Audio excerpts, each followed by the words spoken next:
Hello. Welcome to another class. I'm Diego Villanueva. I'm a coach, founder of Premium Chess Coaching. And today we're going to talk about one of the biggest mistakes I see from chess players. This is what I call superficial moves. Today I'm going to talk about what are superficial moves, superficial ideas, and why superficial moves are holding you back and how to fix this, okay? I have played thousands of games and I have studied also thousands of games from my students, and I know this is a big thing. And if you can improve at this, or you can understand that this exists, I'm sure you will start playing much better.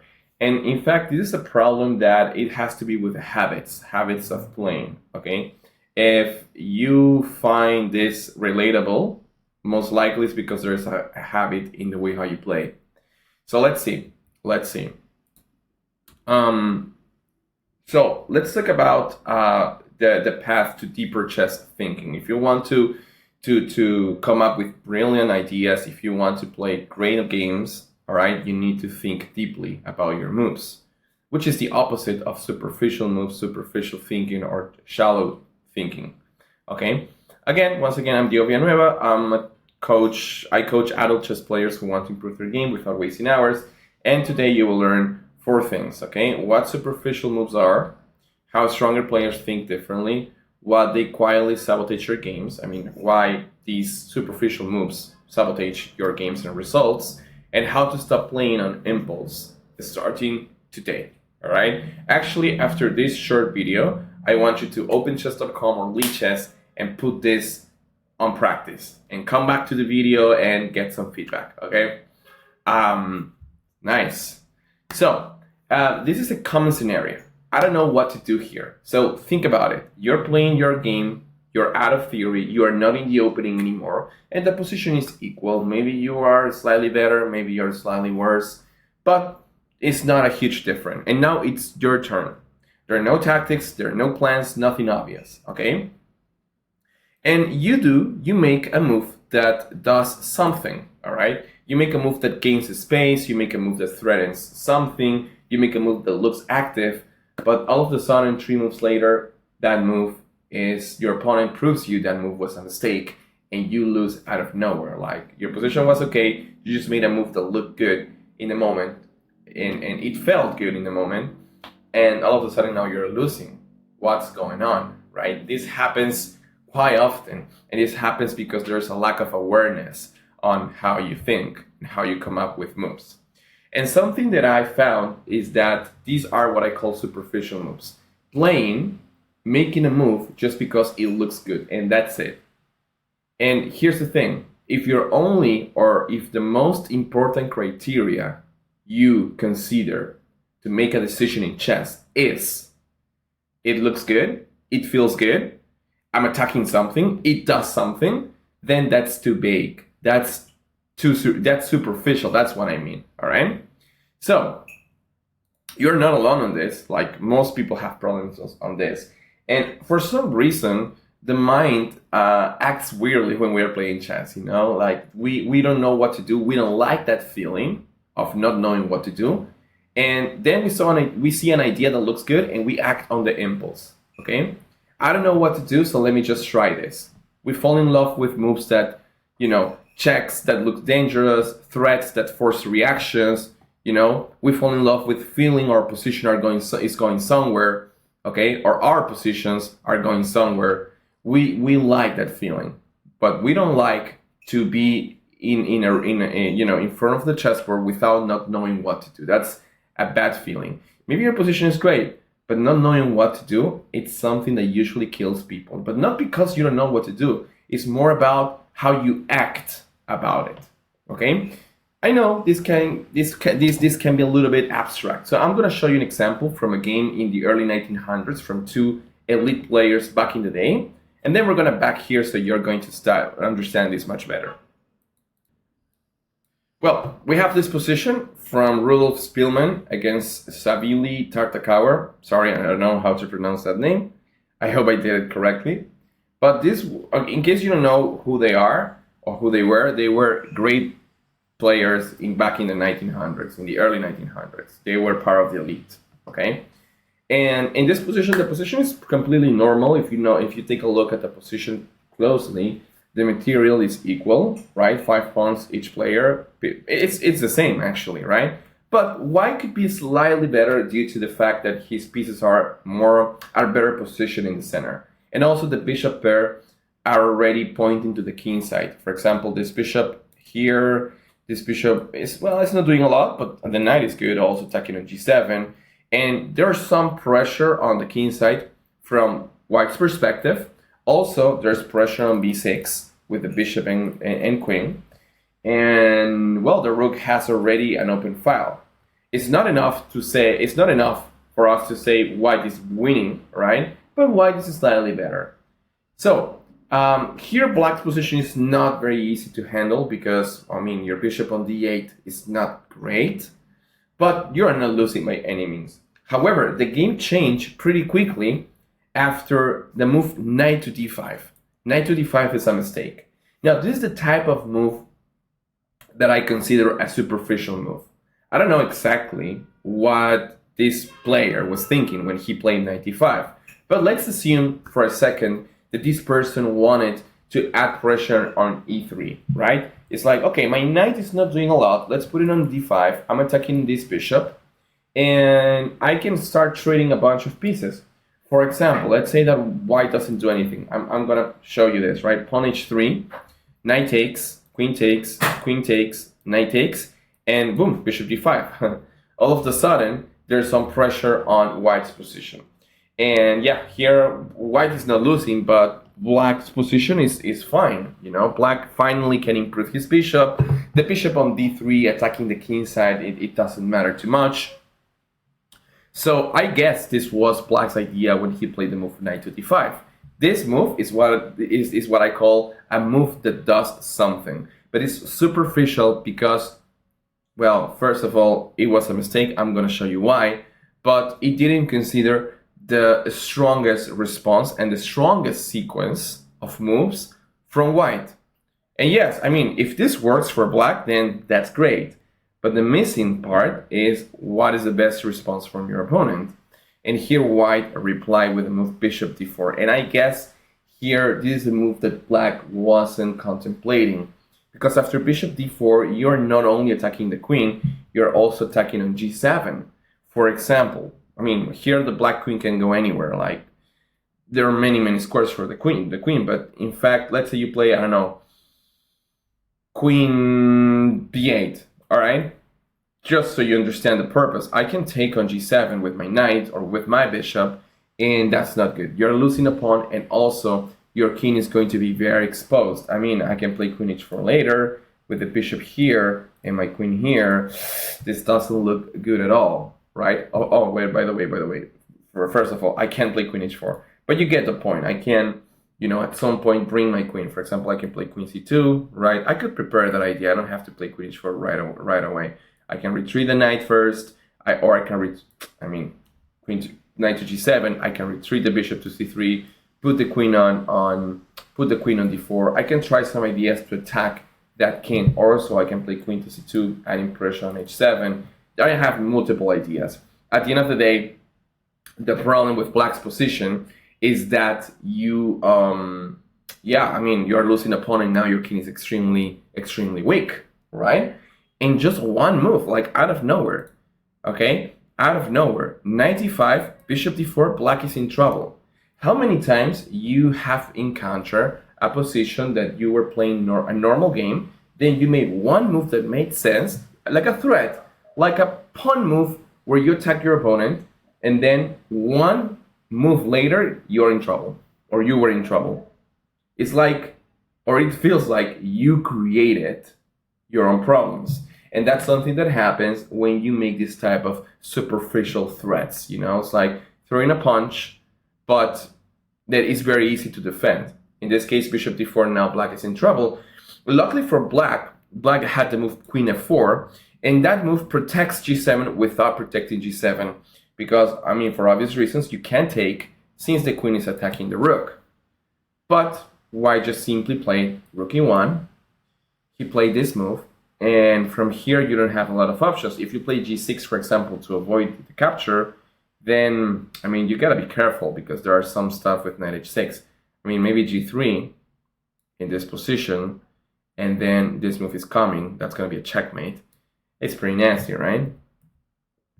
Well, here black had to play bishop f6 to defend the pawn on g7. Finally, the bishop is playing, but after this sequence, bishop takes f6, if you take with a knight, you're gonna lose a pawn on b6 for free.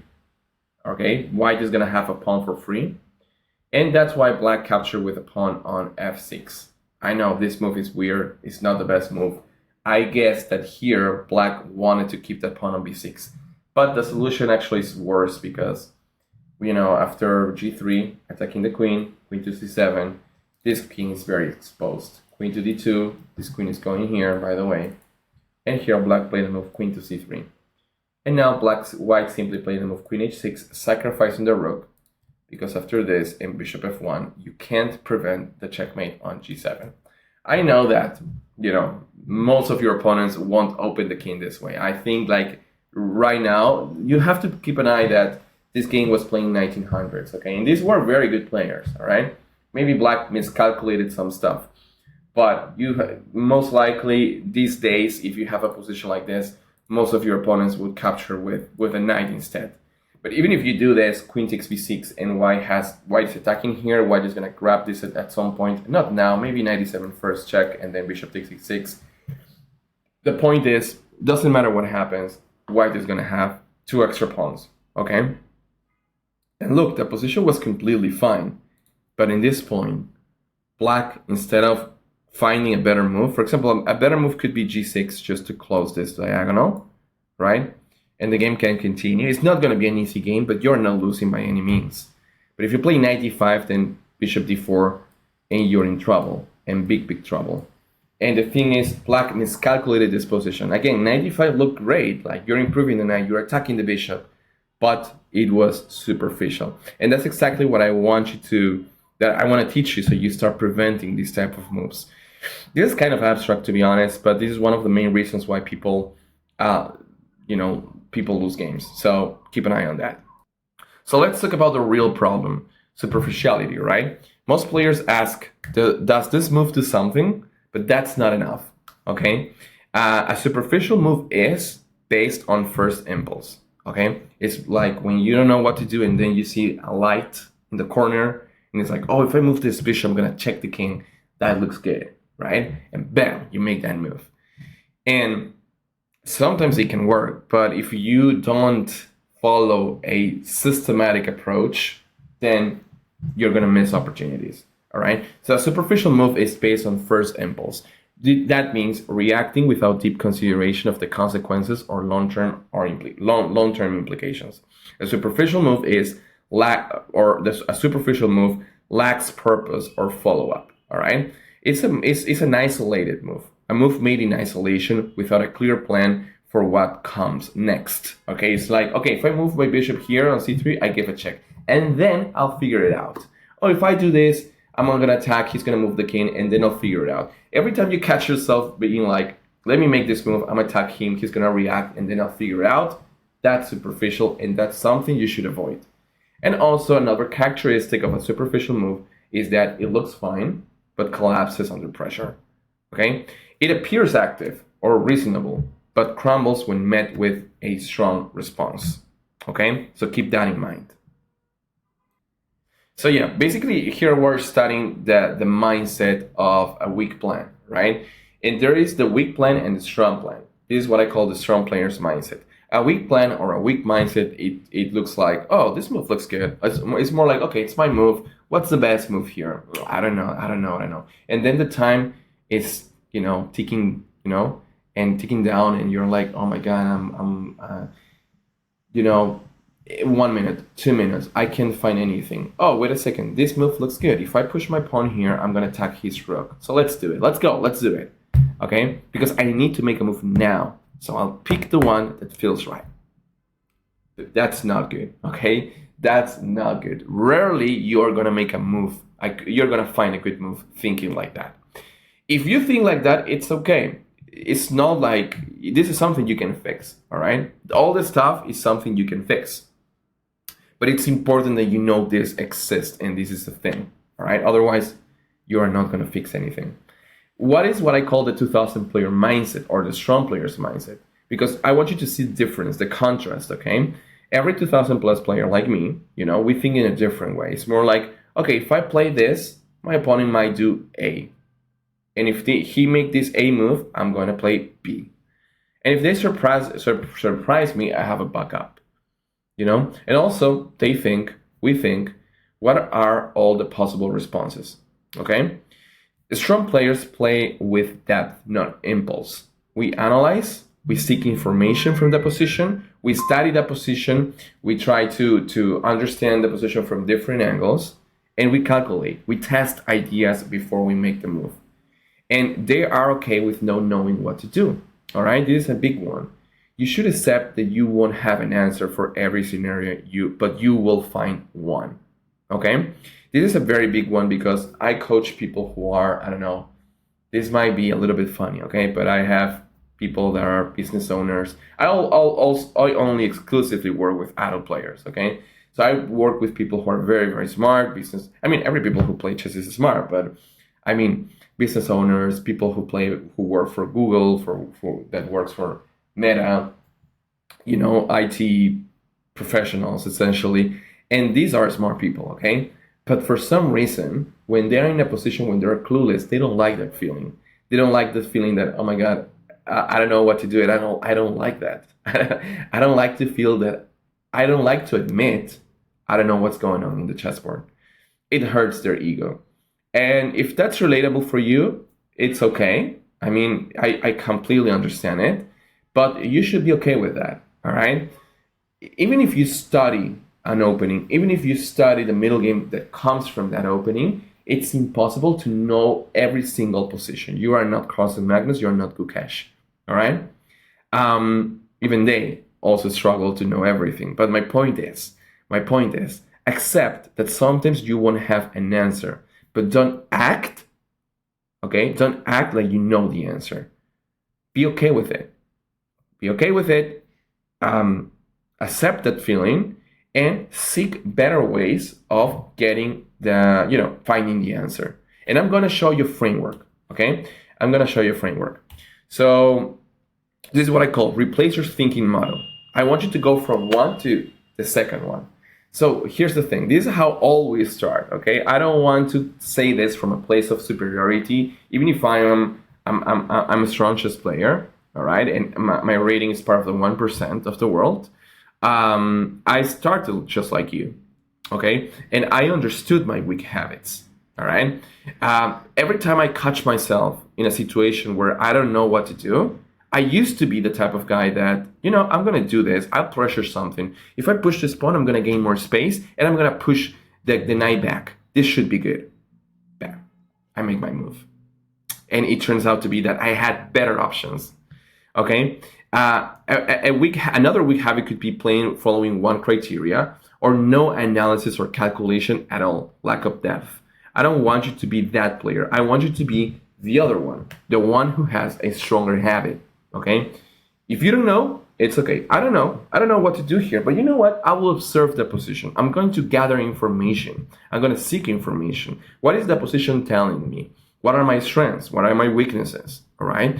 What's the type of center I'm playing? Is it open? Is it closed? Is my king okay? It's not. What pieces are playing? There are a bunch of questions you can ask yourself that will help you better information and better insights about what to do in the position.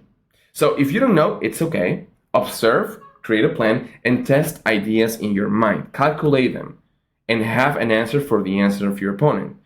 In a game, in a 5-minute game, doing all of this is hard. That's why when it comes to train chess and you want to improve your chess, I recommend you to play 10-minute games. 15 plus 10 is a more ideal, or 30-minute games. This isn't a talent. It's a skill you can build, but it involves developing a systematic approach to analysis rather than relying on gut feelings. Let me show you another example. Okay. We're on Leechess now. This is a game I found in the puzzle. When you go to Leechess and you solve puzzles, that Leechess uses games from people in the platform. and they catch some scenarios where you can find some tactics. And I found this scenario. In this position, white, okay, so here's the thing. White played the move queen h5, which is a blunder. It looks like a good move, but it's not very good. I mean, this is a bait. Queen h5. Black capture the pawn. But here's the thing. In this position, black has 4 minutes 37 seconds. Okay? And when he made his move, okay, knight takes e4, he has 4 minutes and 33 seconds. So he invested, what, 4 seconds to make his move. Just 4 seconds to make his move. It was like, oh, are you crazy? Are you giving me the bishop? Thanks, man. I'm gonna take it. So it's like he took a candy from a stranger, you know. First of all, when your opponent gives you free candies, I mean, sometimes you can accept them, but you have to calculate. And if you make your move in 4 seconds, it means you haven't calculated anything. Okay. So first of all, you need to calculate. Queen h5 is a bad move. It's a superficial move. Okay? But you can't punish superficial moves by playing fast. You should take your time to consider different things. How to play in this position? Well, this bishop is hanging, but there is pressure on the knight and there's pressure on f7. If you move the knight here, then your opponent is going to checkmate you, right? And if you take your bishop, you're going to see what's going to happen. But in reality here, you can play queen f6, and now you counter his attack. Because you are attacking the bishop, you are defending on f7, you're defending the knight, and you're attacking on f2. How can you defend against all these threats? I don't know. Because if you, for example, play bishop b3, then queen f2, checkmate. The same trap your opponent tried to play against you. If you play castle, knight takes e4, free piece. Black is winning, all right? Black will have an extra piece for free, right? But what happened here is that black employed 4 seconds, just 4 seconds, and he captured the bishop. And maybe he was like, okay, it's done. I'm ready to take the point. Please resign. But he didn't see this move coming. Bishop d5. Now, how are you gonna defend the queen? And of course, when white played the move queen h5, he was preparing bishop d5. So this was a very sneaky person. Have you ever encountered those players that are very sneaky? I can applaud the creativity to find a move like this. But these type of sneaky players have a very big problem, that they rely too much on their intuition and they don't calculate, they don't verify. In this position, by the way, white is winning, because f6 is not possible and you cannot defend the queen. You can play g6. In fact, that's what happened. But after queen h4, now the queen is no longer, you know, the queen is trapped. You're going to lose the queen. You can play f6 if you want, but same story. Pawn, bishop f6. And the queen is trapped. White should win this, okay?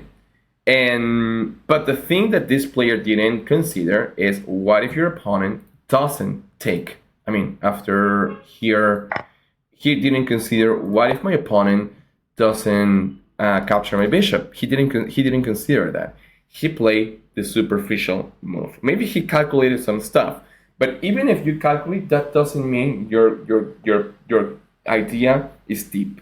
Okay, a deep idea is not necessarily an idea you are calculating. You can calculate a bunch of stuff, and even so, your calculation can be all wrong. All right, it's more than just calculating the idea correctly. You need to develop other habits. Okay, if knight takes e4, I'm winning, but what if he doesn't do that? What if my idea backfires? Okay, you need to recognize that you want to play from the impulse of attacking your opponent, but that doesn't mean it's, objectively speaking, a good idea. Queen f6 wins, because I'm attacking here, I'm protecting here, I'm attacking here, and you can defend against everything. I mean, you can play bishop e2, I guess, but then queen f2 check. That's very bad for you. Very bad for you. Very, very bad for you. And what is more interesting is that in this position, after knight c4, bishop d5, pawn g6, white, instead of playing queen h4, he played queen h6. But that's not going to work anymore because now black, instead of playing queen h4, he played queen h6. And again, this guy is playing very fast as well. You know, they are playing the first 11 moves in the first 30 seconds. And this reminds me to my, my previous video, slow chess equals smart chess. Don't do this, okay? Don't play that fast. You don't have to. Queen h6 is a mistake because now black can play f6. And after queen g7, and look, white is playing very fast. 4 minutes, 23 seconds. I can play rook f8. And now what are you going to do? Bishop h6? I'm going to play queen e7. And the fact is, your attacker is no longer good. I mean, you can do this. But if you count, I have one rook, you have one rook, I have a knight, you have a knight. And you have a rook, I have two bishops. Two bishops are stronger than a rook. And if you don't know that, well, now you know it. What black is winning here, actually. So also, this is a matter of playing very quickly, right? If you haven't watched the video, watch it. It's a good one. But if you want to add more depth into your moves, you don't want to make superficial moves, that requires an investment of time, okay? So don't play super fast because your moves are going to be superficial. And you are not going to play and think like the top guys. If you want to improve your chess, if you want to prove that you are a good chess player, you have to stay calm, you need to take your time, and you need to consider the position from different angles, okay? So let's finish with these 3 habits, okay? 3 habits to build deeper thinking. You don't need more tactic books, you need better thinking habits, okay? First, pause before moving, very important, okay? Don't rush, don't play super fast, and don't trust the first move you like. Take a deep breath and review. If you feel excited about something, you are showing your hand, all right? You don't want to do that. You want to be subtle. Good players are very, very subtle. Also, stress test your idea. Assume your opponent will find the best defense. So try to disprove your own plan. Like, if you like a move, it's like, okay, if I make this move and he accepts my sacrifice, I'm going to sacrifice this and then I'm going to checkmate the king. Bam, then that's great. Okay, but what if he doesn't accept your sacrifice? Have you considered that? No, I didn't. Okay, so that's why you lost the game, okay? You have to stress test your ideas.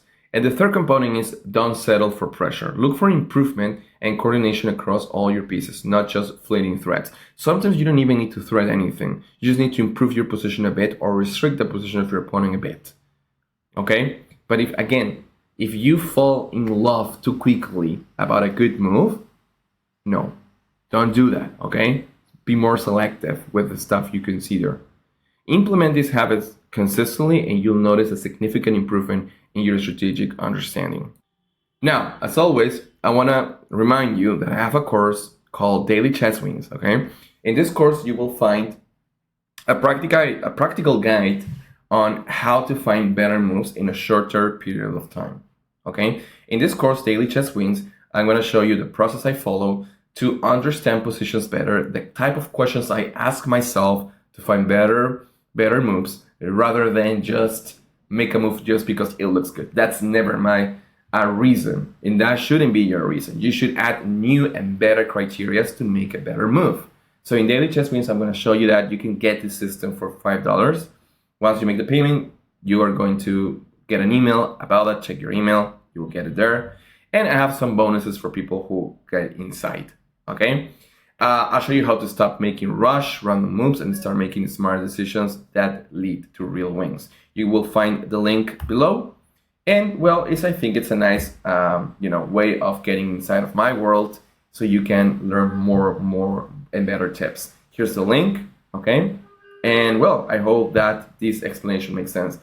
At the end of the day, the last reflection, if you can get anything from this video, is that start feeling okay with not knowing what to do. Embrace that feeling, okay? Chess is a very, very complex game, okay? Very, very complex game. There's so many books, so many courses, so many videos about it, because it's a rich game, all right? There's so many stuff to consider, okay?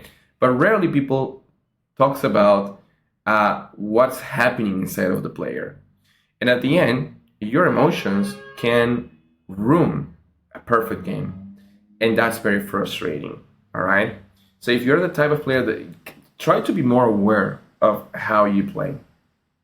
If you catch yourself in a position where you don't know what to do, all right, instead of be like, let's do this, it looks good, at least I'm doing something. Wrong. That's a perfect recipe to make a mistake. All right. You need better habits. You need better frameworks. And well, this course is going to help you with that. And yeah, I'm going to talk about frameworks. I think that will be very interesting for our next video. Let me know in the comment section what topic you would like me to speak with, and I'm going to prepare a video for it. I hope it made sense, and this is it for today. So see you. Don't forget to subscribe, share this video if you like it with your chess peers, and yeah, hit the like button, and see you soon.